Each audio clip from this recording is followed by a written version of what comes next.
정치 맞수다 시작하겠습니다. 오늘은 김종혁 전 국민의힘 최고위원, 장경태 더불어민주당 의원과 함께하겠습니다. 어서 오세요. 안녕하세요. 안녕하세요. 윤석열 대통령 운명의 날이 모레로 결정이 됐습니다. 재판관들은 어제 오전에 30분 정도 짧게 평의를 했고요. 선고 기일을 공지했습니다. 이미 판결을 했고 사실상 결론이 확정됐다. 많은 언론들이 이렇게 전하고 있습니다. 먼저 여야 반응부터 듣고 시작하겠습니다. 국민의힘은 결과가 어떻든 헌법기관의 판단을 존중하고 수용하겠다는 입장을 분명히 해왔습니다. 민주당도 이제 정치적인 유불리를 떠나서 헌정 질서를 지키고 헌재 판단을 온전히 수용한다는 입장을 국민들에게 밝혀야 합니다. 헌법재판소의 판단을 부정하고 불복을 선동하는 순간 더 이상 헌법과 민주주의 그리고 공적 질서를 말할 자격이 없을 것입니다. 헌법 자체를 통째로 파괴하려 한 행위, 그리고 실제 착수한 그 행위에 대해서 헌정 질서를 지키기 위한 결단이 없을 수가 있겠습니까? 헌법의 이념과 가치, 그리고 헌법재판소에 주어진 헌법상의 책무, 국민이 부여한 책임, 역사적 사명 의식을 가지고 합당한 결론을 낼 것으로 국민과 함께 기대하며 기다리겠습니다. 어제 선고일이 공지가 되니까 드디어 다들 이렇게 얘기를 했고요. 여야 모두 환영한다 이런 입장을 냈습니다. 발언을 들어보셨지만 결과에 대한 기대감, 강조점은 여야가 조금 차이가 있는 것 같습니다. 어떻습니까, 최고위원님? 당연히 뭐 지금 그 권성동 그 원내대표라든가 권영세 비대위원장은 기각되기를 희망한다. 뭐 이렇게 얘기를 하고 있는 거죠. 하지만 어떤 결과가 나오든 반드시 그건 지켜져야 된다, 존중돼야 된다라고 얘기하셨는데 이재명 대표께서 얘기하시는 거는 뭐 그렇게까지 명시적으로 내가 꼭 지키겠다라는 얘기는 하시지 않은 것 같고 단지 그 합당한 결과가 나올 것으로 생각한다라고 이렇게 주장을 하고 있어요. 근데 사실 그 이 선거에서 가장 중요한 두 분이 있다면 그건 한 분은 윤석열 대통령일 것이고 또 다른 한 분은 이재명 대표일 겁니다.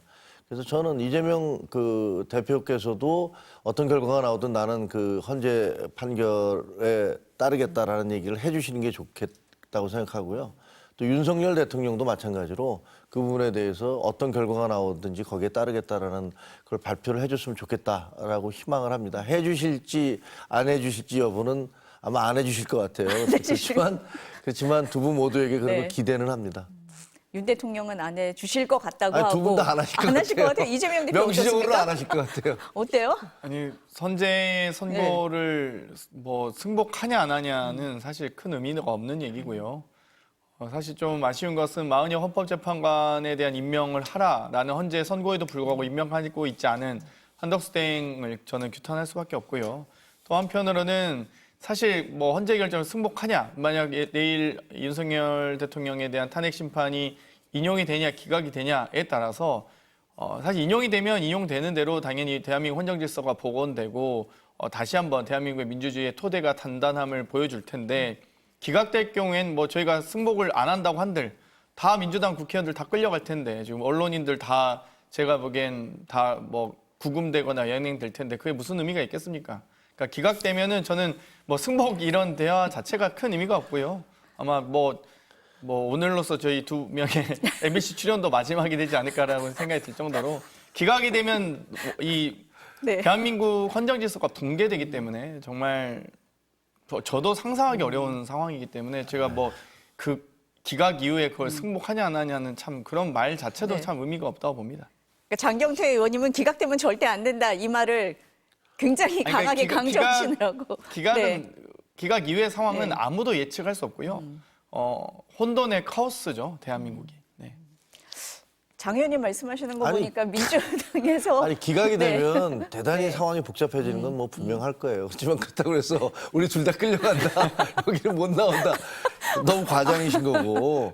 그 정도의 상황이다. 그 정도다. 해제 안 됐으면 뭐 2시간짜리 계엄이라고 윤석열 대통령이 끝까지 헌재에서 그렇게 발뺌을 하잖아요. 그러니까 2시간짜리 계엄이라고 하는데 정확히 2시간도 넘었지만 10시 반에 발효되고 나서 계엄령 선포하고 나서 01시 01분 그리고 그 이후에 계엄 해제 선포를 05시 01분에 할 때까지 사실상 7시간여 동안 국회가 3시간여 만에 해제 안 했으면 저희 뭐 지금 앉아있지도 못할 겁니다. 그러니까 그런 얘기를 말씀드린 거고요. 12월 3일로 되돌아가 가보면 어떤 일이 벌어질지 상상하기도 싫을 정도다. 그 얘기를 다시 하시는 것 같습니다. 근데 그건 네. 뭐 어느 정도 인정을 할 수 있다 치더라도 예를 들면 한덕수 총리에 대해서 왜 헌법재판소에서 판결을 내린 것을 이행하지 않느냐라고 민주당이 규탄하고 있잖아요. 저는 뭐 그것도 할 수 있다고 생각해요. 그러면 이재명 대표도 나는 헌법재판소에서 어떤 결정을 내리든지 나에게 유리한 결정이든 불리한 결정이든 난 그걸 따르겠다라고 얘기를 하면 훨씬 더 저분은 그래도 그 뭐랄까 좀 다르네라는 평가를 받을 수 있을 것 같아요. 근데 안 하시고 있어요. 그냥 돌려서 얘기를 하고 다른 사람이 대신하고 뭐 그거야 헌법재판소 결정 내리면 당연히 따라야 되겠지라고 다른 사람들이 얘기를 하시잖아요. 본인이 구체적으로 얘기를 한다면 저는 그게 본인한테도 굉장히 도움이 될 거다라고 생각이 드는데 그걸 안 하시는 건 참 보면 안타깝네요. 네. 뭐 다른 방송에서 뭐 한 얘기를 지금 말씀을 하시는 것 같은데 사실 근데 헌재 결정에 승복 안 할 재간은 없습니다. 네, 맞습니다. 네. 그런 상황은 우리가 인정을 하면서 얘기를 하죠.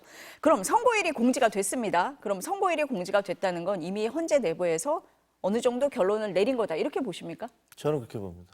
왜냐하면 그거는 뭐 언론 보도가 이번에 공교롭게 또 금요일 날 됐어요. 그렇지만 뭐 반드시 탄핵 선고가 금요일 날 해야 된다라는 그런 규정은 아무것도 없는 것이고 우연히 그렇게 일치했을 뿐이고요. 그다음에 또 하나는 그날도 박근혜 전 대통령 탄핵을 할 때도 바로 전날 그날 편결을 했다. 근데 제가 보니까 말을 좀 논리적으로 현실적으로 서명만 했겠죠. 네, 가능하지 않은 얘기고요. 그거는 이미 저는 사실 그렇게 생각했어요. 한덕수 총리에 대해서 일정을 월요일 날 하겠다고 발표를 했을 때 이미 대충의 논리는 구성이 됐을 것이다.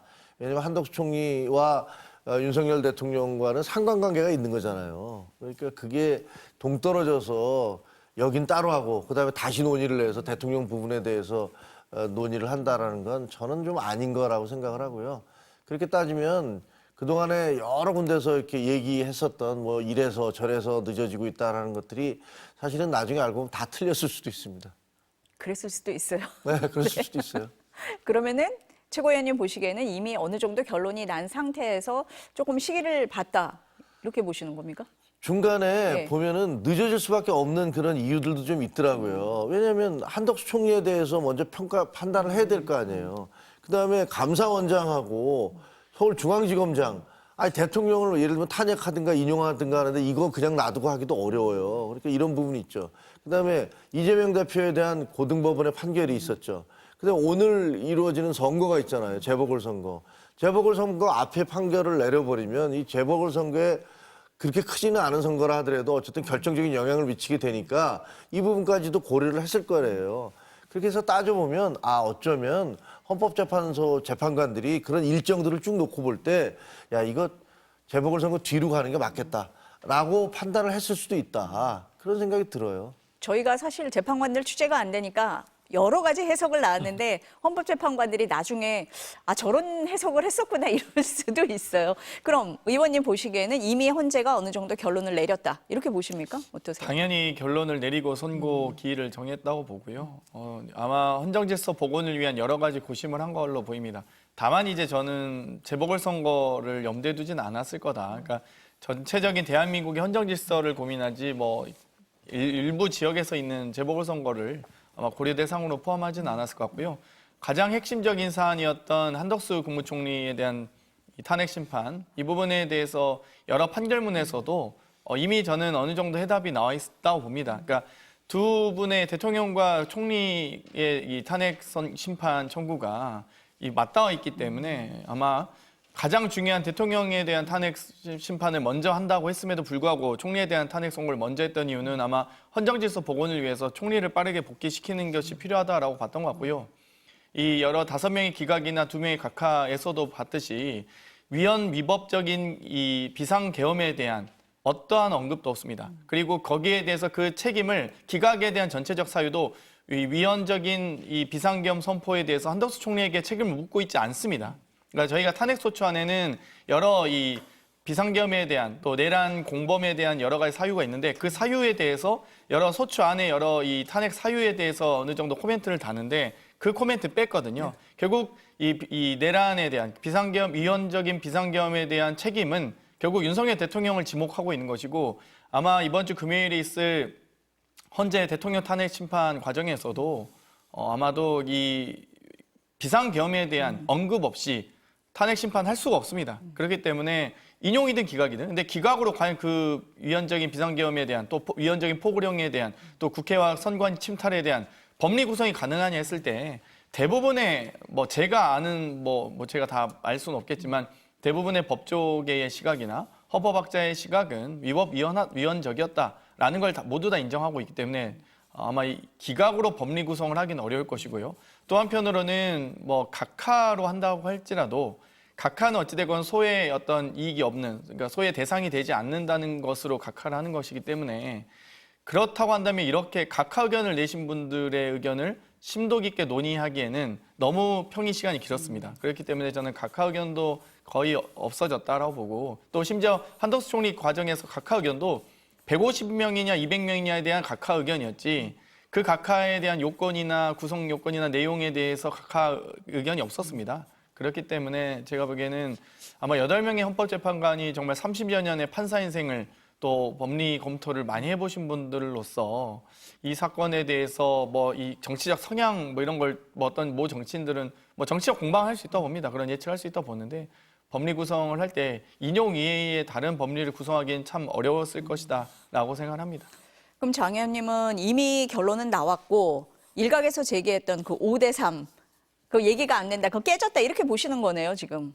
아니, 그러니까 뭐 네. 5대3이라는 건 그냥 다 뇌피셜이었죠. 그렇죠. 그렇습니다. 그러니까 네. 다 네. 왜 이렇게 선고가 늦어지는지에 대한 많은 고민들이 있었습니다. 물론 노무현 대통령 탄핵 심판 때나 박근혜 대통령 탄핵 심판 때 소위 이 최후 변론 이후에 보통 뭐 11일, 14일 이후면은 선고됐다거나 탄핵 소추안 가결 이후에는 뭐 63일 혹은 91일 이후에 선고됐었는데 이렇게 111일까지 걸릴 일이냐, 뭐 38일까지 걸릴 일이냐 이렇게 뭐 의견이 있었거든요. 아마도 4월까지 넘어갔던 이유는 저희가 뭐 3월 14일부터 지금 계속 희망고문을 14일, 21일, 28일 이렇게 예고했었지만 아마도 좀 이 여러 가지 이 국론 분열 상황이나 국민적 의견 충돌과 대립이 너무 격화됐을 때 선고를 하기보다는 어느 정도 이제 국민들께서 이제 좀 어느 정도 각 진영의 또 각자 지지자들의 의견 피력은 다 했으니 이제는 좀 이 갈등 국면을 수습해야 되지 않겠냐라는 국민적 공감대가 이미 형성됐다고 봅니다.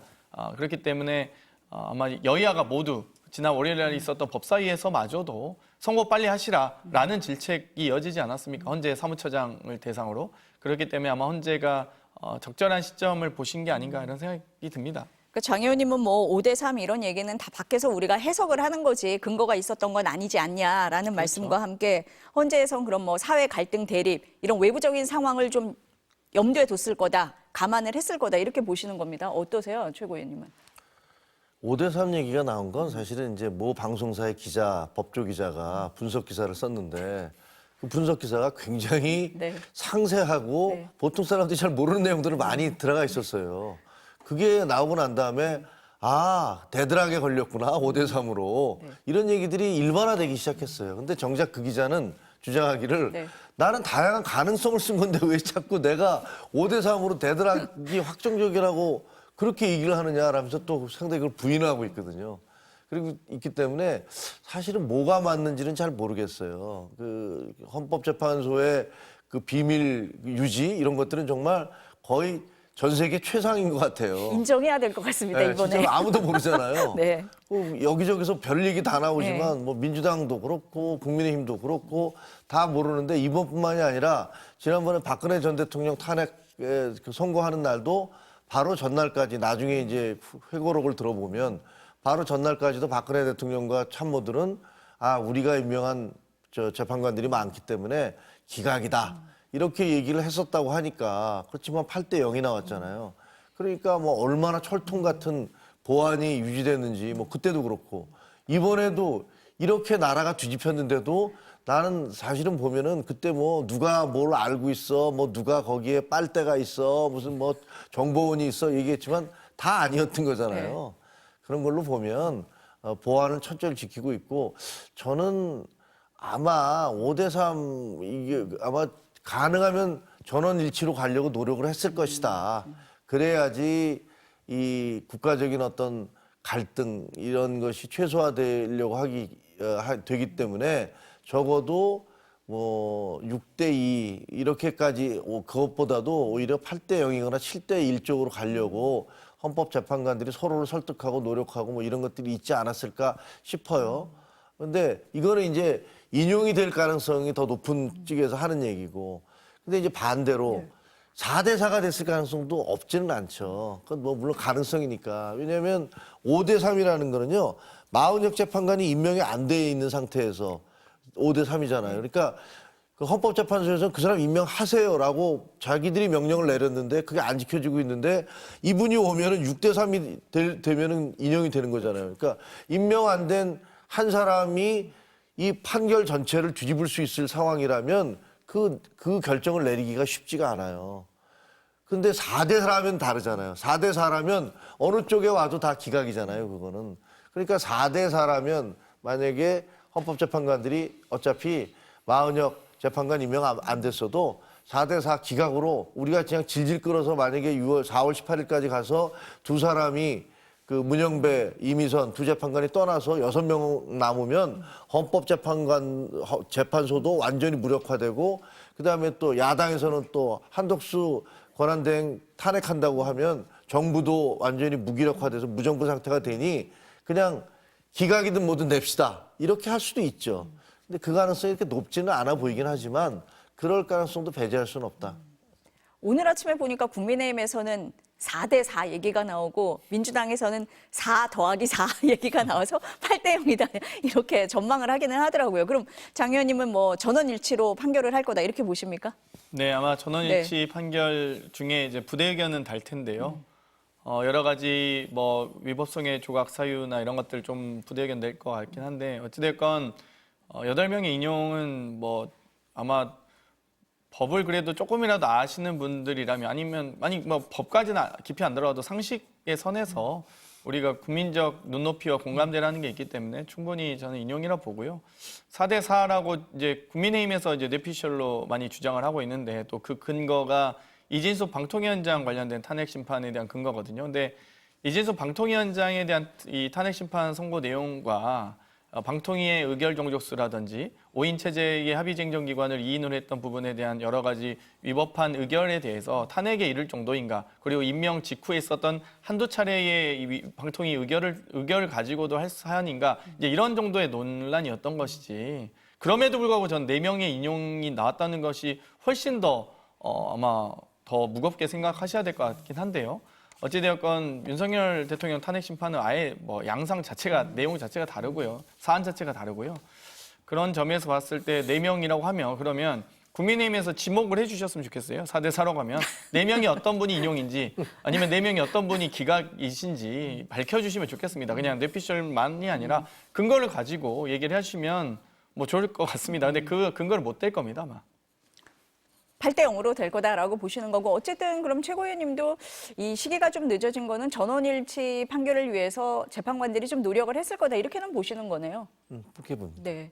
앞서서 그 4월 18일 넘어가냐 아니냐 뭐 우리가 이런 얘기 나왔었는데 말씀을 하실 때 마은혁 후보자가 지금 임명이 안 돼 있고 2명의 재판관 임기가 4월 18일에 끝나게 되면 헌재가 6인 체제가 되는 거잖아요. 이에 대한 부담, 헌재도 느꼈다.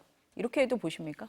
만약에 그렇게 되는 예. 사태가 오면 헌재 무용론, 그러니까 헌재가 왜 필요하냐, 헌재 문 닫아라 이런 얘기를 하게 되겠죠. 근데 어쨌든 어떤 조직에 있었던 사람들은 나 때문에 우리 조직 전체가 문을 닫는 사태가 온다든가 이런 것들을 받아들이기는 그건 다 마찬가지잖아요. 검사도 마찬가지고 뭐 공수처에 있는 분들도 마찬가지고 언론사에 있는 분들도 마찬가지고 다 자기 조직에 대해서 애정이 있기 때문에 내 때에 이르러서 이 조직이 문 닫게 됐다라는 얘기를 듣고 싶지는 않을 거예요.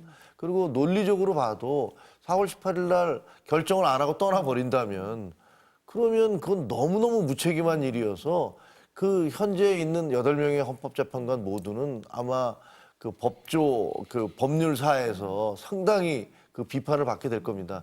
누가 그런 오명을 남기고 싶겠어요? 그러고 싶지는 않았을 것이고, 그래서 뭐 이제 일각에서는 그렇기 때문에 결정이 안 됐는데, 만장일치가 안 되거나 한쪽으로 그 인용이 안 됐음에도 불구하고 이거는 그냥 밀어붙인 거다. 그런 사태까지는 차라리 그냥 기각으로 나가는 게, 그게 오히려 그 다음 사태가 어떻게 되든 간에 그건 정치권에서 알아서 할 문제고, 우리는 적어도 법적으로는 우리의 의견대로 뭐 그렇게 기각을 했다, 이렇게 갈 수도 있다라는 그런 희망 섞인 그 판단을 하기도 하는데, 그거는 뭐 알 수가 없는 얘기죠. 아마 그거는 희망이 더 강하지 않나, 이렇게 생각이 듭니다. 이 선고일 공지되기 전에 혹시 4월 18일 넘어가는 거 아니야? 이런 우려가 나왔던 것도 사실이잖아요. 예. 뭐 워낙 이 윤석열 정권이 정치권에선 혹은 헌정 질서에서 보지 못한 초식을 보여주거나 정말 처음 본 행태들을 너무 많이 보여줘서 설마 하는 일들이 현실로 일어난 일들이 워낙 많았거든요. 그래서 좀 그런 우려가 있었던 건 사실입니다만, 그럼에도 불구하고 87년 9차 개헌 당시에 6공화국의 정신은 결국 대통령 직선제와 또 한편으로는 그동안의 이 헌법 위반이라는 것이 없었던, 그러니까 헌법 수호 의지를 담은 헌법재판소의 설립이었습니다. 그러니까 대통령 직선제 개헌과 이 헌법 위반에 대한 제재를 할 수 있는 헌법 수호 의지 기관인 헌법재판소를 만드는 것이었는데, 이 4월 18일 이후가 되면은 사실상 무정부 상태가 되거든요. 그러니까 이 그동안 대법원장 지명직이나 국회 추천직에 대해서는 대행이 임명할 수 있도록 하였으나, 대통령 임명권을 과연 할 수 있느냐, 심지어 대통령 탄핵 기간에 대행에 의해서 대통령 임명권을 사용하는 것에 대해서는 사실 위헌 논란이 워낙 많습니다. 실제로 그걸 행사하게 될 경우엔 뭐 어떻게 될지 이제 모르겠는데요. 결국 헌재가 붕괴되고 국무회의가 만약 붕괴되고 그러면 이 어떤 헌정 질서를 복원할 수 있는 유일한 방법은 개헌밖에 없습니다. 헌법 부칙에 뭐 대통령에 대한 탄핵 심판 자체가 무력화되기 때문에 임기 단축 개헌을 한다든지 뭐 헌법재판소를 계속 존치할 건지 안 할 건지부터 해서 이제 헌법 개정 절차로 들어가게 되면 그 국민적 혼란과 국가적 어떤 손실들을 과연 그럼 헌법재판관 한두 명이 그걸 다 책임질 수 있느냐? 뭐 수십조 원이 날아갈 거거든요. 바로 직후에. 그러면 그걸 과연 그 한두 분이 책임지기는 어렵겠죠. 그렇기 때문에 저는 이런 엄중한 상황에서는 아마 그분들도 또 뭐 여러 기각 판결에 대한 의견이 혹은 각하에 대한 의견이 조금이라도 있으셨다 할지라도 전체적인 이 대국민적 손실을 감안해서 인용 결정을 내리지 않을까? 그리고 또 그 부분에 대해서는 아마 사일 선고에 약간의 부대의견을 담을 수 있으나 아마 충분히 인용 선고를 내리는 것에는 이견은 없을 수밖에 없다고 봅니다. 그렇기 때문에 18일 이후에 넘어간다는 것은 뭐 여러 정치인들이나 평론가들 사이에서 뭐 회자가 될 수는 있었으나, 그렇게 될 경우엔 진짜 아무도 모르는 상황이 되는 거죠. 두 분 말씀을 들어보니까 헌재에서 이 선고가 더 늦어지면 안 된다라는 압박감을 느꼈을 것 같은 그런 생각은 듭니다. 그러면 선고일에 윤 대통령이 나오겠습니까? 지금까지는 이제 네. 본인이 직접 나와서 변론을 하셨잖아요. 그런 것들이 상당히 인구에 회자되고, 그리고 그로 인해서 지지자들이 결집하는 현상이 있었던 건 맞습니다. 근데 저는 안 나오셨으면 좋겠어요, 개인적으로는. 왜냐하면 만약에 이제 인용이 될 경우에, 그러면 현직 대통령이 그 대통령이랑 가장 어떻게 보면 고결해야 될 자리 아니에요, 그게.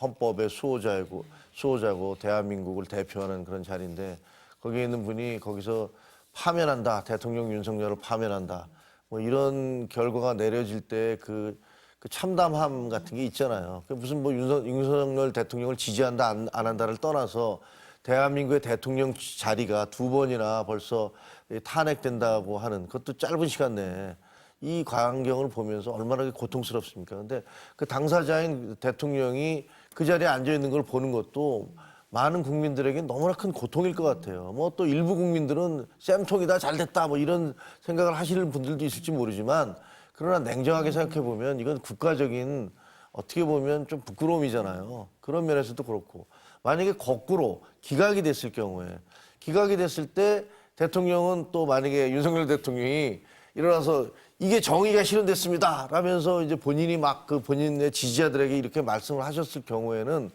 또 이것이 그 지금까지 계속돼 왔던 여야의 어떤 갈등이라든가 이런 것들에 또 불을 끼얹는 듯한 그런 행동이 될 수도 있잖아요. 그래서 가뜩이나 지금 그 경찰이 가포 비상령을 내리고 그 주변에 100m를 전부 다 진공 상태로 만들겠다고 하고 또 과거의 사례를 보면 어떤 불상사가 벌어질지 아무도 예측할 수 없는 그런 상황 아닙니까? 일촉즉발의 상황이어서 저는 대통령이 됐든 여야에 누가 됐든 간에 본인들이 원하는 판결이 내려졌든 아니면 그렇지 않은 판결이 내려졌든 그로 인해서 발생할 후유증 이것을 최소화할 수 있는 방법으로 노력을 해야 된다 이렇게 보고 있습니다. 어떠세요, 장 의원님? 뭐 저는 윤석열 대통령이 탄핵 심판 과정에서 직접 변론함으로써 물론 뭐 지지층 결집 효과는 있었을지 모르나 중도층 민심은 다 떠났다고 생각합니다. 뭐 호수 위에 달빛 이런 발언하면서 본인이 버젓이 자기의 명령을 듣고 억울하게 뭐 이 명령에 부당한 명령에 따랐던 군인들마저도 선처를 호소하거나 한덕수 국무총리마저도 참 출석해서 정상적 국무회의가 아니었다라고 답변을 하고 있는데 본인만 아니라고 주장하는 것이잖아요. 그러니까 참 안타까운데요. 어찌됐건 마지막 명예마저도 버리시지 않길 바랍니다. 왜냐하면 저는 자꾸 불길한 예감은 맞더라고요. 그래서 내일쯤 또 대국민 담화 형식의 기자회견을 갖고 또 출석하려고 하지 않을까라는 깊은 우려가 있는데 사실 탄핵 소추안이 가결되기 하루 전에도 사실 대통령으로서 국민들께 송구하다라는 말도 없고 단순히 극우 지지자와 유튜브 잘 보고 있다 이런 표현이나 하는 대통령의 담화가 어디 있습니까? 그리고 나서 소추안이 가결됐는데요.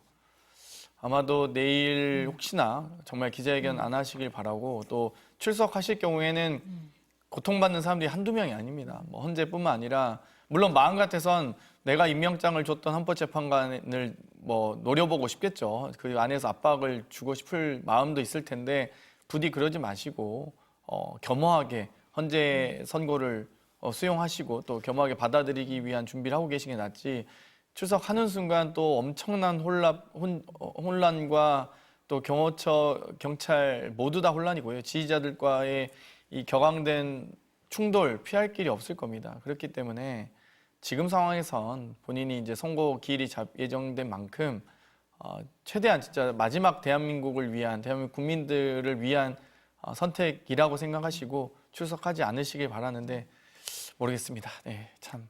뭐 대리인단에서는 아직까지 윤 대통령이 출석할지 말지 정해지진 않았다. 뭐 이렇게 얘기를 했는데 두 분은 일단 뭐 사회통합이나 이런 여러 가지 면을 고려를 할 때는 윤 대통령이 출석하지 않는 게 더 낫다라는 입장이신 것 같습니다.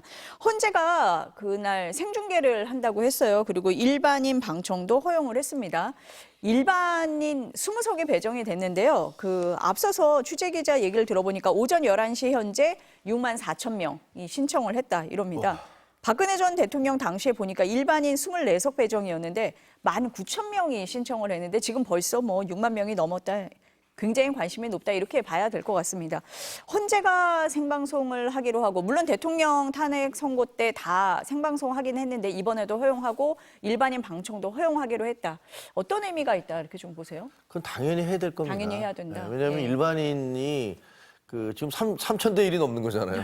보면은 20명인데 뭐 6만 명이 넘었다고 하니까 3,000대 1이 넘는 건데 그렇다 하더라도 물론 거기서 뽑힌 건 그야말로 로또고 그분들이 가 있다 한들 그게 무슨 어차피 생방송 다 되는데 무슨 차이가 있을까 하지만 그 상징적인 의미가 있잖아요. 일반 국민들께서 들어와서 그 과정을 지켜봤다. 그리고 당사자들뿐만이 아니라 20분이라도 지켜봤다는 것은 생중계 여부와 상관없이 대한민국의 자유민주주의의 법치주의 이런 것들이 그리고 재판은 공개적으로 실시한다라는 것들이 우리가 지금 돼 있지 않습니까? 그렇죠. 공개 재판으로 하도록 돼 있으니까 그런 부분의 취지에 마땅하다라고 생각이 되어져요. 그래서 좀 불편하더라도 그리고 너무 지원자가 몰려서 번거롭더라도 반드시 일반 시청자, 일반 방청객은 들어가야 된다고 생각하고요. 대신 들어가는 분들 거기서 소리를 지르거나 뭐 다른 행동을 하시면 안 된다. 그런 말씀을 드리고 싶네요. 공정하고 투명하게 국민들이 알 권리를 보장하기 위해서 필요하다라는 입장이죠. 상징적 조치죠. 네, 상징적인 조치다. 어떻습니까? 아마 이번 4월 4일 11시 판결은 전 국민적 판결 아니겠습니까? 그 법정 내에서만 이루어지는 일이 아니라 전 국민에게 아마 효력을 발휘하는 판결이 될 거기 때문에 그 판결은 아마 제가 보기엔 11시에는 아마 모든 전 국민이 올스톱 되지 않을까.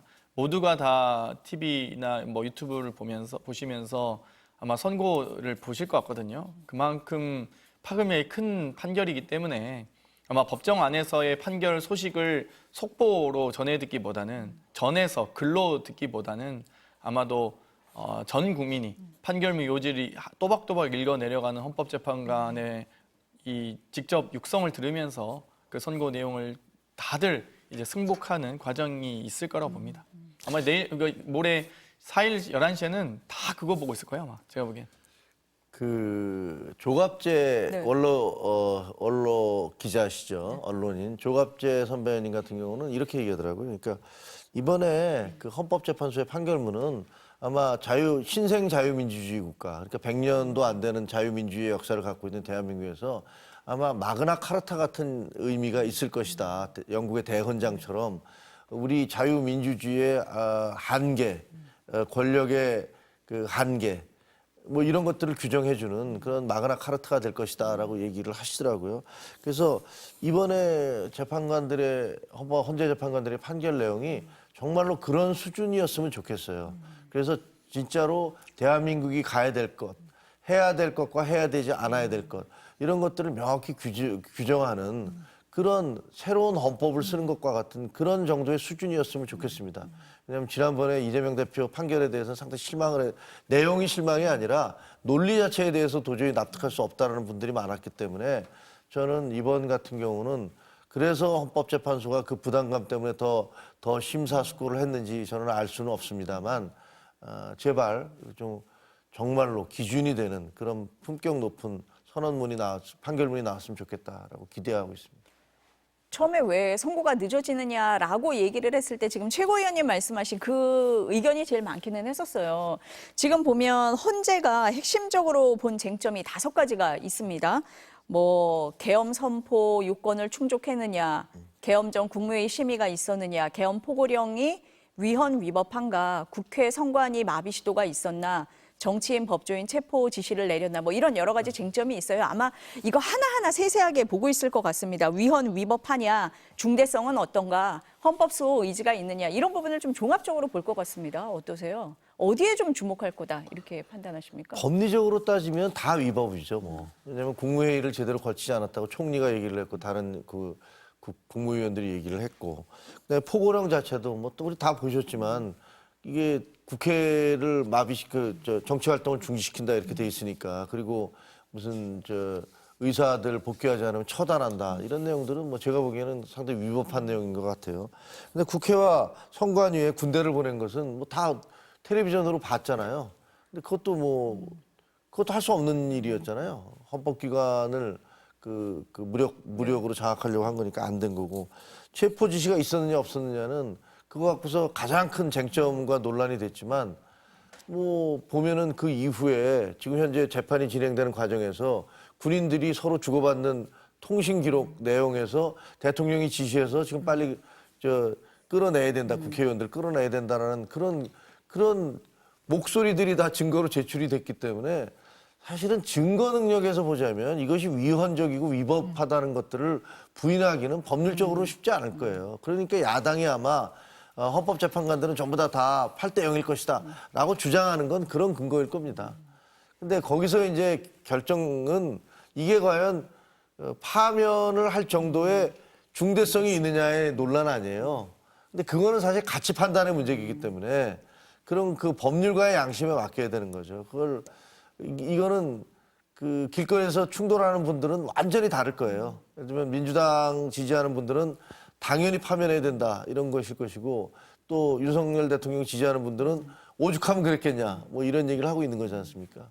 그건 결국 우리가 헌법재판관들의 그 오랜 법조 경험이 계신 분들이시고, 그러니까 그 법조인들의 양심을 믿고 지켜보자 이렇게 생각합니다.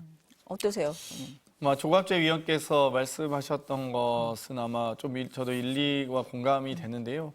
아마 새로운 공화국 선포에 준하는 판결이 됐으면 좋겠다는 바람을 받으신 것 같아요.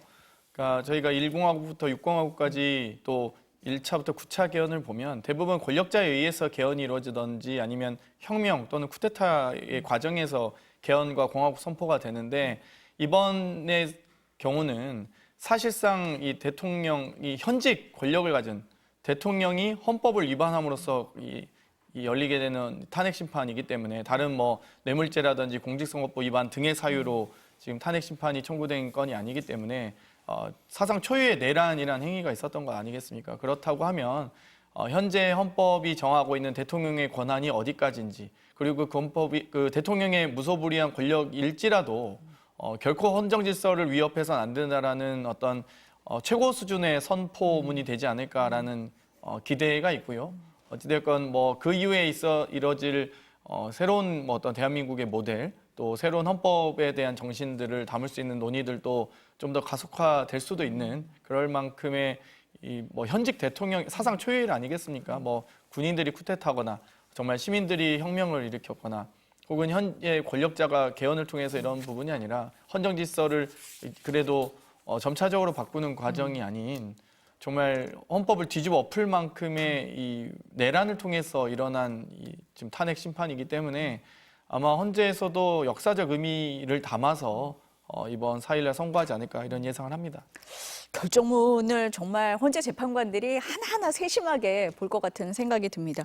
오늘 본회의에 최성목 부총리 탄핵안이 보고가 됩니까? 네, 오늘 보고가 되고요. 탄핵 소추안이 발의가 되면 이후 최초 열리는 본회의에서 보고가 되고 그 이후 24시간 이후 72시간 이내에 본회의에서 표결하게 되어 있습니다만 72시간 이내에 본회의가 개최되지 않을 경우는 폐기가 됩니다. 그렇기 때문에 좀 지켜보셔야 될 것 같고요. 저도 의원총회를 아직 못 가서 그 이후의 상황을 좀 보려고 하고 있습니다. 그러면 윤석열 대통령 탄핵 심판 선고일이 4일로 정해져서 일단 그걸 좀 지켜보자 뭐 이런 겁니까? 어떠세요? 그 이후로 밀릴지 안 밀릴지 모르겠는데요. 아마 선고일은 보지 않을까, 선고는 일단 보지 않을까 싶고요.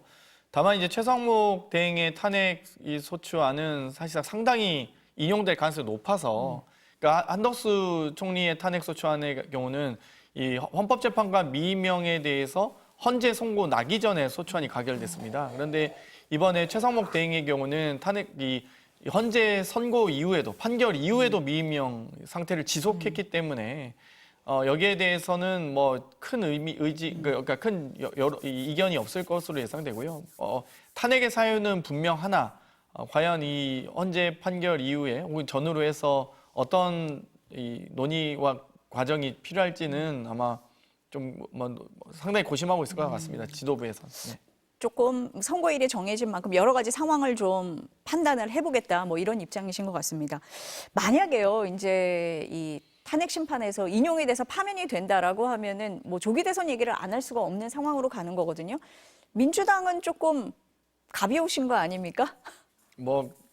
가볍진 않고요. 가볍진 않습니까? 네. 저희는 이제 당원 당규가 정하는 제도적 틀 내에서 만약 인용이 된다면 또 그에 맞춰서 당원 당규대로 하면 될 것 같고요. 저희는 사실 이제 다른 정당과 다르게 당원 당규가 혹은 공천 시스템이 매우 잘 갖춰져 있습니다. 예를 들면 당원과 대의원과 국민 여론조사와 또 국민 선거인단에 대한 규정들이 다 명확히 되어 있고 또 선거에 돌입할 시에 어떤 특별 당규라든지 이런 것들을 제정하는 원칙과 기준들이 있기 때문에 큰 여지는 없는데 보면 다른 정당들은 그 비율이나 이런 것들을 들락날락 이렇게 들쭉날쭉하게 만들어 놔 있어서 선관위가 그 비율을 결정하게 해놨다든지 그런 것들이 좀 달라서 저희는 당원 당규대로 준비하면 될 것 같습니다. 국민의힘은 좀 복잡할 것 같은데요. 복잡하죠. 네. 왜냐하면 민주당 같은 경우는 들리는 기자들이 전하는 말에 따르면 만약에 인용이 되면 이재명 대표는 바로 그 다음날 대표직에서 사퇴한다. 이런 얘기가 있더라고요. 그래서 그게 사실인지는 모르겠습니다. 그러니까 바로 나는 선거 뛰겠다. 이런 얘기 하시는 거잖아요. 근데 저희 당의 입장에서는 우리 당 1호 당원인 대통령이 탄핵을 당한 것이기 때문에 되자마자 무슨 갑작스럽게 우리는 그럼 지금까지 해왔던 건 다 접어두고 바로 대선으로 들어가자. 대선 준비로 들어가자. 이렇게 하기도 쉽지가 않아요. 그래서 아마 며칠 기간 정도는 숙려 기간 내지는 뭐 약간의 좀 그 휴지 기간 네. 같은 것들을 두지 않을까 이런 생각이 듭니다. 그러니까 가뜩이나 지금 저희가 그 선거에 있어서 해야 될 일이 많은데 민주당 같은 경우는 뭐 거의 단독 후보잖아요. 그런데 우리는 경선도 해야 되고 뭐 여러 가지 절차들이 있는데 인용이 된다 하면은 저희는 정말 갈 길이 바쁩니다. 바쁜데 또 후보들도 여러 명 난립하고 있고 일각에서는 뭐 10명이 될 것이다 이런 얘기도 있으니까 정말 어떻게 뒷감당을 해야 될지 잘 모르겠어요. 아니 60일 이내에 선거를 하게 되면 가뜩이나 시간도 적은데 숙려 기간, 이 냉각기도 좀 필요하고 경선도 치러야 하는 굉장히 복잡한 구도다. 또 맞습니다. 탄핵에 찬성했냐 반대했냐를 두고도 조금 뭐 여러 가지 얘기가 있기 때문에 더 좀 힘든 복잡한 상황 아닙니까? 너무 한쪽으로 달려온 것도 맞거든요. 그 정광훈 목사님께서 하는 그 자통당류의 어떤 그런 영향력이 우리 당에 많이 침투해 있는 게 사실이에요. 뭐 윤상현 의원 같은 경우는 자통당 후보 가서 선거운동 해주기도 했잖아요. 그리고 김문수 우리 저 시장님 같은 경우는 자통당의 대표셨잖아요. 그러니까 이렇게 보면 이게 여러 가지로 좀 우리 당으로서는 네. 이제 복잡한 부분이 있어요. 네. 그리고 그러니까 한쪽으로 굉장히 많이 달려갔는데 거기서 그리고 또 철석같이 이거는 100% 기각이야라고 믿는 분들이 굉장히 많으세요. 그런 길거리에 나가서 시위하시는 분들 중에서 그런 분들이 많고 또 그렇게 얘기해야지 길거리로 나올 수 있으니까 우리가 길거리로 나오면 나올수록 대통령의 기각 가능성이 높아진다라고 얘기를 했기 때문에 다 이렇게 나왔던 건데 만약에 그 기대가 좌절됐을 경우 그건 어떤 일들이 벌어질까 그런 것들도 굉장히 복잡한 그런 상황이죠. 어떻게 될지 저도 잘 모르겠습니다. 저는 아마 인용이 된다면 국민의힘 내부에서 아마 갑자기 확 조용해질 거라 보긴 하는데요. 아마 새로운 리더십을 복원하기 위한 고민들이 나오기 시작할 거고 아마 저는 애도 기간 한 7일 정도와 네. 그 7일이 골든타임이라고 봅니다.